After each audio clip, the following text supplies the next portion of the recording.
요한일서 3장 16절에서 18절까지 말씀을 제가 읽겠습니다. 다 같이 자리에서 일어나 하나님의 말씀을 경청하십시오. 그가 우리를 위하여 목숨을 버리셨으니 우리가 이로써 사랑을 알고 우리도 형제들을 위하여 목숨을 버리는 것이 마땅하니라. 누가 이 세상의 재물을 가지고 형제의 궁핍함을 뽑고도 도와줄 마음을 닫으면 하나님의 사랑이 어찌 그 속에 거하겠느냐. 자녀들아, 우리가 말과 혀로만 사랑하지 말고 행함과 진실함으로 하자. 아멘. 자리에 앉으시기 바랍니다. 하나님께서 이 말씀으로 우리에게 은혜 주시기를 원합니다. 이 시점에서 잠시 지금까지 우리가 함께 살펴본 요한 1서의 말씀을 돌아보았으면 합니다. 지금 매주일 우리가 만나는 한 특정 단위가 있습니다. 사랑입니다. 우리 그리스도인에게 이보다 더 무게 있지만 가볍게 느껴지고 또 깊지만 얕게 느껴지는 단어가 또 있을까 싶습니다. 어찌 보면 참 어렵고 한편으로 무심한 듯 생각하면 정말 쉬운 말인데 매주일 말씀이 중첩되고 또 거듭될수록 이전에 가볍게 얕게 그리고 손쉽게 생각했던 것들이 잘못되었다는 생각을 새삼 또 하게 됩니다. 제가 요한 1서의 말씀을 본문으로 정하게 된 배경에 대해서는 몇 주 전 간략하게 말씀드린 적이 있습니다. 바로 예수 그리스도의 사랑에 대한 깊은 이해를 위해서였습니다. 근데 막상 뚜껑을 열고 시작할 때는 좀처럼 이것이 과연 사랑을 이야기하는 것이 맞는가 싶을 정도로 전혀 다른 방향으로 진행되는 것을 알게 됐습니다. 그래서 여러 경로를 통해 제가 하고 있는 것 그리고 지금 직접 말씀을 통해 느끼고 판단하는 것이 맞는지 확인을 해야 했습니다. 다행히도 하나님은 저를 잘 붙들고 계셨고 틀리지 않는 방향으로 가고 있다는 사실도 확인을 할 수 있었습니다. 이제 전체 분량의 사실상 가운데 이게 이쪽 부분이 어느 정도 그렇기도 하거니와 그래서 전 과정을 한번 돌아보면서 정리할 필요가 있겠다는 생각이 문득 들었습니다. 기억하실지 모르겠지만 이 요한 1서는 처음부터 우리에게 한 가지 질문을 던지면서 시작했습니다. 우리가 정말 하나님과 관계를 맺고 살아가는 사람이라는 것을 어떻게 알 수 있는가? 요한은 이 질문에 대해서 여러 가지 모습으로 대답해 왔습니다. 1장에서는 예수 그리스도에 관한 증언으로 시작했습니다. 요한은 자신이 예수님을 직접 듣고 눈으로 봤고 자세히 보았습니다. 심지어 손으로 만졌다고 하죠. 그것은 실제로 있었다는 일입니다. 그것을 강조하는 것은 다름이 아니라 자신들이 전하는 것은 만들어낸 어떤 종교적인 사상이 아니라 실제로 경험한 예수 그리스도 곧 이 생명의 말씀이라는 사실을 강조하기 위함이었습니다. 그분의 생명을 강조하는 거죠. 그리고 그 생명은 하나님과의 교제로 이어집니다. 하나님과 사귐이 있다고 하면서 빛이신 하나님을 떠나 어둠 가운데 거해서는 안 되는 거죠. 어둠 가운데 살 수는 없는 겁니다. 그래서 요한은 빛과 어둠을 또한 얘기를 했습니다. 기억하시겠지만 빛 가운데 행한다는 것, 여러분, 내가 완전히 투명한 존재, 깨끗한 존재, 그렇게 그런 완전한 사람이 된다는 뜻 아니었죠. 오히려 죄를 죄라고 인정하고 하나님 앞에 가지고 나오는 것. 그래서 죄를 부인하지 말고 예수 그리스도의 속죄를 그분의 대속을 의지하라고 합니다. 그러면서 2장에 들어오면 예수 그리스도가 누구신지를 바르게 아는 것이 중요하다라고 말합니다. 하나님을 안다고 하면서 하나님의 말씀에 순종하지 않는다면 그 고백이 과연 진실한 것인지 물어야 합니다. 그리고 세상과 하나님 사이에서 어디에 속하여 사는가를 이야기합니다. 그런 이유 때문에 요한은 세상의 정욕과 안목의 정욕과 이생의 자랑을 경계하라고 요구했던 거죠. 그리고 이제 제3장에서는 하나님의 자녀라는 사실을 강조하는 것으로 시작했습니다. 하나님께서 우리를 얼마나 큰 사랑으로 자녀 삼아 주셨는지를 이야기하면서 하나님의 자녀에게는 그 신분에 맞는 삶이 나타나야 한다고 말합니다. 이렇게 보면요, 요한 1서에는 많은 주제가 사실은 있었습니다. 예수 그리스도, 생명, 또 교제, 빛과 어둠, 죄와 용서, 진리와 거짓, 세상과 하나님, 하나님의 자녀, 의로운 삶. 근데 여러분, 이것들이요, 각각의 주제로 서 있는 것은 제가 간파를 했습니다. 왜냐하면 말씀이 그것이 주제였기 때문에 그것으로 말씀을 드렸죠. 근데 결국 보니까 제가 놓치고 있는 것은 이게 동떨어져 있는 것들이 아니더라는 거죠.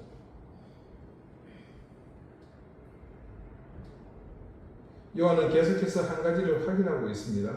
정말 하나님께 속한 사람에게는 무엇이 나타나는가? 무엇을 믿는지가 중요하죠. 어떤 고백을 하는지도 중요합니다. 죄를 어떻게 대하는지도 중요합니다. 어떤 삶을 살아가는지도 중요하죠. 그런데 요한은 한 가지를 더 얘기하죠. 하나님께 속한 사람에게는 형제를 향한 사랑이 나타난다는 겁니다. 그래서 여러분 앞주에 14절 말씀을 우리가 귀에 따갑도록 되지 않았습니까? 누가 형제를 사랑함으로 사망에서 옮겨 생명으로 들어간 줄을 알거니와. 네. 그래서 사랑은 단순히 좋은 사람이 되기 위해 가져야 할 덕목이 아니었다라는 것을 말씀을 드렸던 거죠. 요한에게 사랑은 뭐였습니까? 생명이 있다는 증거였지 않습니까? 그리고 이제 우리 역시 요한의 그 주장을 절절히 느끼고 있습니다. 하나님께로부터 난 생명이 사람 안에 있다면 그 생명은 삶을 통해 나타납니다. 그 가운데 하나가 형제를 향한 사랑입니다. 반대로 형제를 미워하는 것으로 나타나는 모습은 단순한 인간 관계 속에서 문제가 아니었다. 그래서 요한이 중요한 예를 들었지 않습니까? 바로 인류 최초의 형제인 가인과 아벨의 이야기를 예로 들었던 겁니다. 가인은 자기 형제 아벨을 죽였습니다. 근데 요한은 행동보다는 다른 얘기를 하죠. 그 행동의 뿌리에 있었던 미움을 보았습니다. 그래서 이렇게 말하잖아요. 아주 강력한 어조로 그 형제를 미워하는 자마다 살인하는 자니. 내리에 깊이 박혀있지 않습니까? 굉장히 강력한 말씀입니다. 요한에게 사랑과 미움은 단순한 감정의 차이가 아니라 생명과 죽음이 어느 방향으로 향하고 있는지를 보여주는 명확한 이정표였습니다. 지금까지 우리가 살펴본 요한일서에서 요한이 증거하는 사랑은 이런 의미였습니다. 사랑은 구원을 얻기 위한 조건이 아닙니다. 사랑을 잘해야 하나님께서 우리를 구원하신 것이 아니고요. 오히려 하나님께서 주신 생명이 있는 사람에게 사랑이 나타나는 겁니다. 근데 오늘 본문에 의하면 요한은 여기서 한 걸음 더 나가죠. 그렇다면 사랑한다는 것은 도대체 뭔가? 요한은 그 내용을 길게 정의하지는 않습니다. 대신 한 가지를 우리에게 던지고 있죠. 뭡니까? 한 사람을 보라는 거예요. 예수 그리스도를 보라는 겁니다. 여러분 16절 볼까요? 그가 우리를 위하여 목숨을 버리셨으니 우리가 이로써 사랑을 알고. 지금까지 요한은 사랑하지 않는 것이 얼마나 심각한지를 말했습니다. 그런데 이제는 사랑이 무엇인지 보여줍니다. 아니 보라는 겁니다. 이 시선의 전환을 요구하는 거죠. 예수님께서 우리를 위해 목숨을 버리셨습니다. 요한은 사랑을 설명하는 대신 이 시점에서 그런 예수님을 보여줍니다. 사랑은 여러분 좋은 감정이 아닙니다. 사랑은 아름다운 말도 아닙니다. 그런 사실을 요한은 예수님께서 자신의 생명을 내어주신 것을 통해서 보라는 겁니다. 그걸 통해서 보여주고 있어요. 그리고 이 사랑의 가장 분명한 모습이 뭔가? 그것은 예수님께서 자기의 생명을 내어주는 것이다. 그 얘기를 하고 있는 겁니다. 그래서 요한은 우리에게 말합니다. 너희가 사랑을 알고 싶다면 먼저 너희 자신을 바라보아서는 안 된다. 나는 얼마나 사랑이 많은 사람인가? 나는 다른 사람에게 얼마나 잘하고 있는가 이것부터 생각하지 말라는 거죠. 뭐부터 하라는 겁니까? 예수님 먼저 쳐다보라는 거예요. 예수님께서 너를 얼마만큼 사랑하시는지를 봐라. 주님께서는 내가 사랑받을 만해서 사랑하는 것이 아닙니다. 내가 잘했기 때문에 사랑하신 것도 아닙니다. 우리를 위해 자신의 생명을 내어주셨거든요. 그러므로 사랑의 기준은 우리에게 있는 것이 아니라 예수님에게 있는 겁니다. 사랑받을 만한 존재도 아닌데 잘하지도 않는데 그냥 자신의 생명을 이렇게 주신 거예요. 그래서 사랑의 기준은 바로 거기서부터 시작하라는 겁니다. 근데 여기서 중요한 사실이 하나 있습니다. 예수님께서 목숨을 버리셨다는 것은 단순히 예수님께서 위대한 희생을 하셨다는 이야기가 아닙니다. 예수님의 사랑은 자기를 내어주는 사랑이었습니다. 사랑하기 때문에 자기 것을 붙들고 있지 않았던 거죠. 대신 그걸 내어줬던 겁니다. 그래서 요한은 말합니다. 우리가 이로써 사랑을 알고, 사랑이 무엇인지 알고 싶다면 그래서 십자가를 보라는 겁니다. 사랑이 어디까지 가야 하는지 알고 싶다면 십자가를 보라는 거예요. 근데 요한은 여기서 멈추지 않습니다. 16절에서 십자가를 보여준 다음 17절에서 갑자기 우리의 일상으로 내려옵니다. 누가 이 세상의 재물을 가지고 형제의 궁핍함을 보고도 도와줄 마음을 닫으면 하나님의 사랑이 어찌 그 속에 거하겠느냐. 저는 이 연결하는 게 참 굉장히 흥미롭더라고요. 16절에서는 여러분 목숨을 버리는 사랑을 이야기하죠. 그런데 그 다음 17절에서는 바로 재물을 이야기합니다. 왜 그렇겠습니까? 요한의 의도는요, 사랑을 추상적인 이야기로 생각으로 머릿속에 남겨두지 말라는 겁니다. 16절에서 그쳤다면 아마도 우리에게서 사랑은 더 진전이 없었을 겁니다.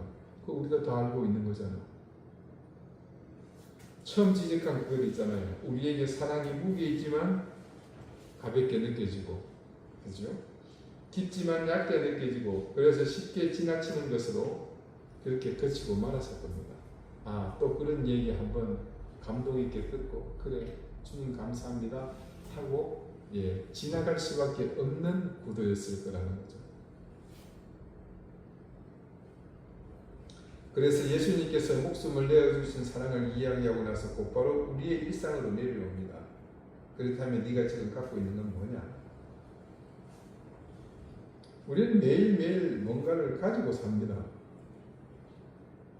뭘 갖고 있습니까? 돈이 있죠. 시간이 있죠. 능력이 있습니다. 그거 다 없어도 관심이 있습니다. 그리고 그것을 어떻게 사용하는가를 보면 우리의 마음이 어디를 향하고 있는지가 드러나죠. 심지어 그 사람의 인생, 철학이 드러나기도 합니다. 그 중에 돈은 더욱 그렇습니다. 사람이 자신이 중요하게 생각하는 곳에 돈을 사용하거든요. 그래서 돈은 우리의 마음을 들여다볼 수 있는 명확한 창이 되기도 합니다. 제가 전에 우스갯소리 한 거 기억하시나 모르겠네요. 제가 조카가 있는데 이놈이 학교에서 이 학생회 일을 하다가 이 돈 때문에 굉장히 큰 이게 힘든 일을 겪었나 봐요. 그런 얘기를 이제 동생에게 전해 듣고 내가 통화를 하는데 내가 그때 하는 말이 삼촌, 나는 있잖아요. 사람 딱 두 종류라고 봐요. 뭐냐 하거든요. 돈을 빌려줘도 되는 사람, 돈을 빌려주면 안 되는 사람. 그때 이놈이 지금 그 충격으로 지금도 회사에서 들고 있다는 게 좀 마음은 아픕니다.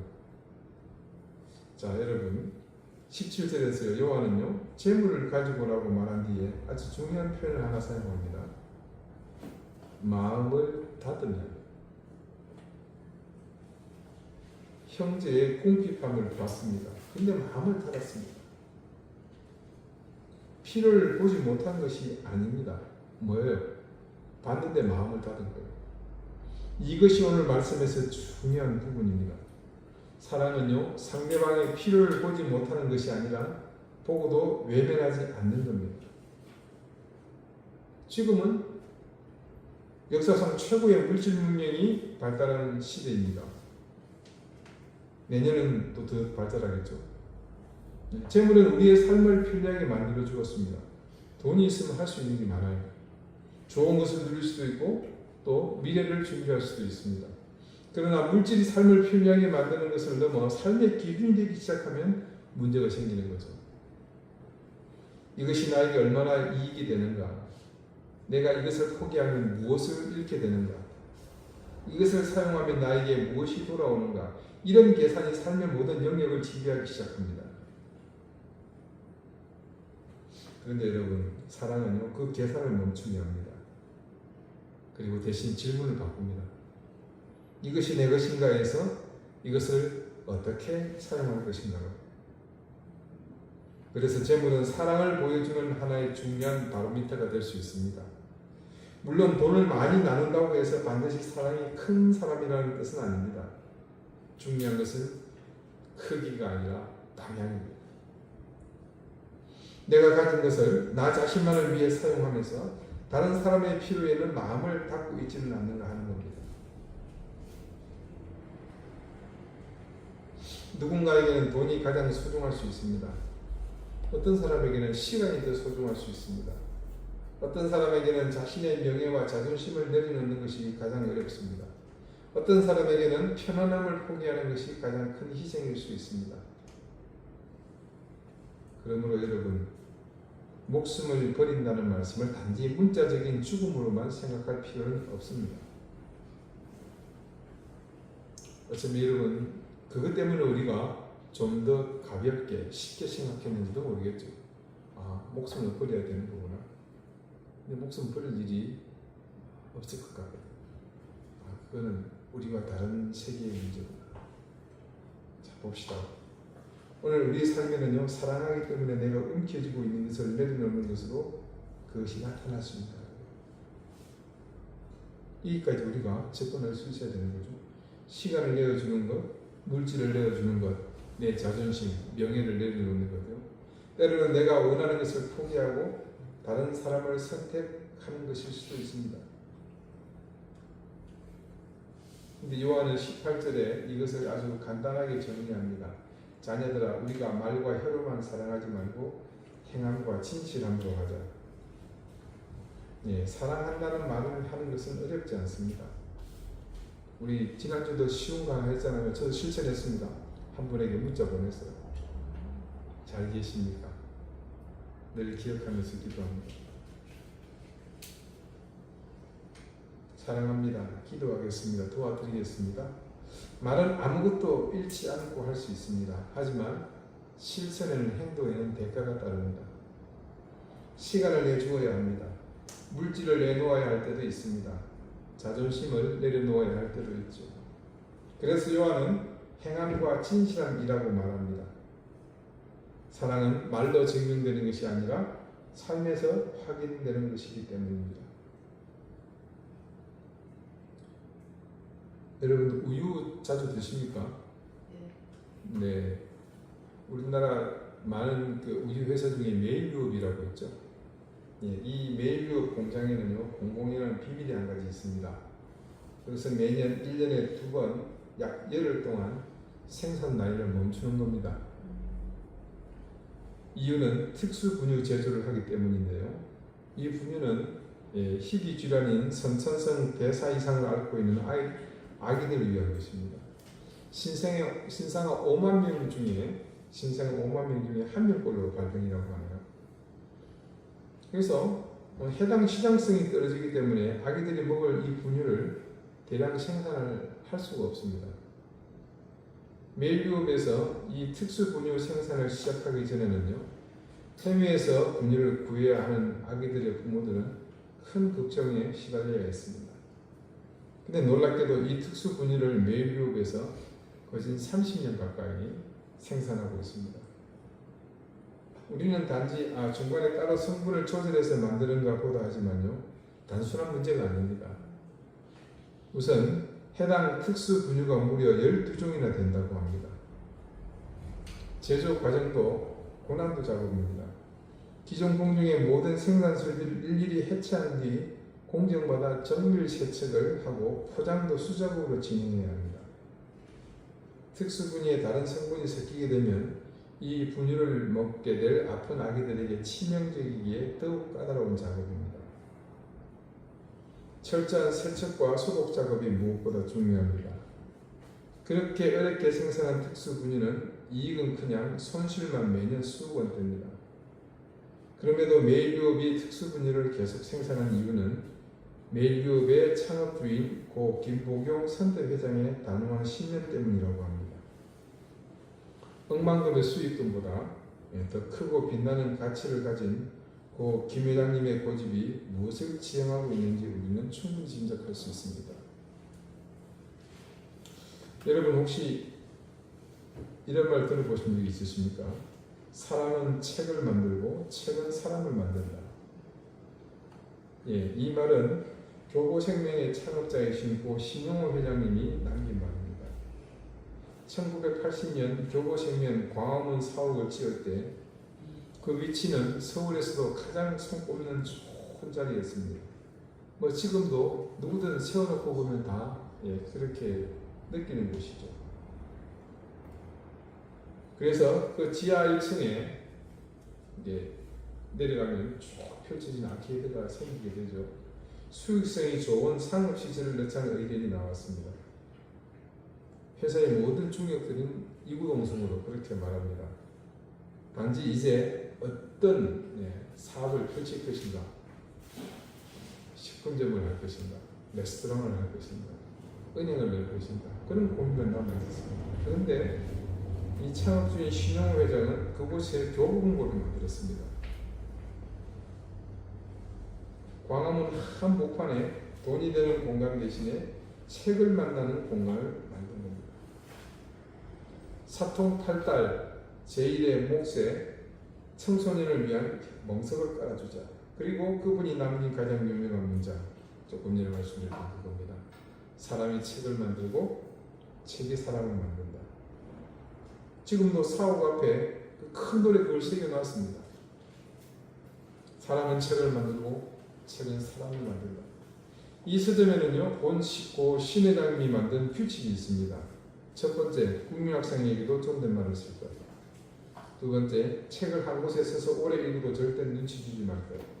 세 번째, 책을 이것저것 꺼내놓고 사지 않더라도 눈치 주지 말 거예요. 네 번째, 다섯 번째, 두 가지는 참 충격적입니다. 책 내용을 노트에 베껴가더라도 말리지 말고 그냥 둘 거예요.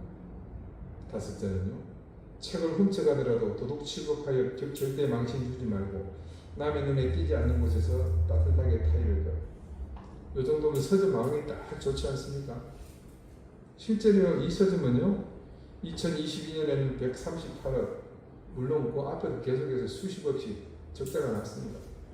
2023년에는 무려 360억, 그러다가 2024년에 이르러 120억. 적자 숫자입니다, 여러분. 수익이 아니고요. 그런데 안 망합니다. 이유가 있습니다. 이 서점의 지분을 100% 교보생명이 가지고 있거든요. 그래서 이 회장님은 그래갖고 망하면 어떡합니까? 괜찮다. 보험으로 벌인 돈으로 메꾸면 된다. 그래서 지금도 교보생명에서 손실을 모두 충당을 합니다. IMF 외환위기 때 교섭을 위해 한국을 방문한 IMF 직원이 우연히 교보문고를 들렸습니다. 그 넓은 매장에 빽빽히 젊은이들이 책을 들고 서 있는 걸 보고 한마디 합니다. 이 나라는 곧 일어섭니다. 고 김용국 회장님, 신용호 회장님은 공통점이 있습니다. 얼마나 많이 남길까 보다 무엇을 위해 사용할 것인가가 중요했던 거죠. 사랑은 결국 무엇인가를 내어주는 것입니다. 예수님께서는 목숨을 내어주셨습니다. 그리고 그 사랑을 받은 사람에게 요한은 묻습니다. 너는 네가 가진 것을 어떻게 하고 있느냐?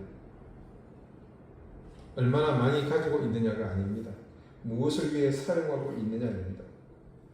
그래서 오늘도 우리는 구체적으로 우리에게 이런 질문을 해야 합니다. 내가 가진 시간은 어디를 향하고 있는가? 내가 가진 물질은 어디를 향하고 있는가? 내가 가진 능력은 누구를 위해 사용하고 있는가? 그리고 내 마음은 누구를 향하고 있는가? 무엇보다 정직하게 물어야 합니다. 나는 지금 무엇을 위해 움켜쥐고 있는가? 돈, 시간, 내 명예, 내가 누리고 있는 편안함, 모두 그것을 쥐고 있을 수 있습니다. 예수님께서는 십자가에서 손을 펴셨죠. 그분이 피기 전까지 쥐고 있었던 것이 무엇이었습니까?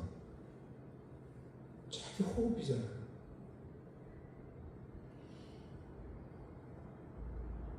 숨줄요. 그걸 폈어요. 펴시자마자 숨이 멈췄습니다. 그런데 주님의 손을 딴 그 호흡은 어디로 갔습니까? 우리 모두에게로 가서 영원한 생명의 호흡이 되지 않았습니까?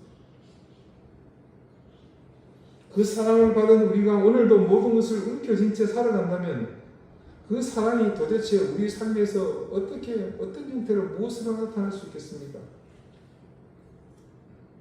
사랑은 결코 마음속에만 머물러 있지 않습니다. 사랑은 결국 손을 움직입니다.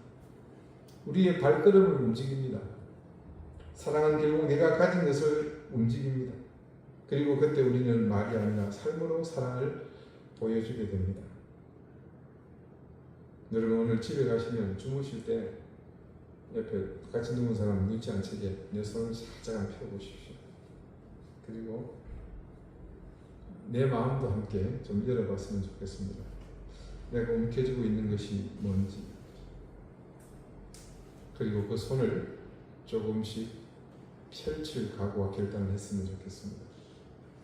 예수님께서 우리를 위하여 목숨을 내어주신 것처럼 우리도 우리가 가진 것을 사랑을 위해 사용할 수 있기를 바랍니다.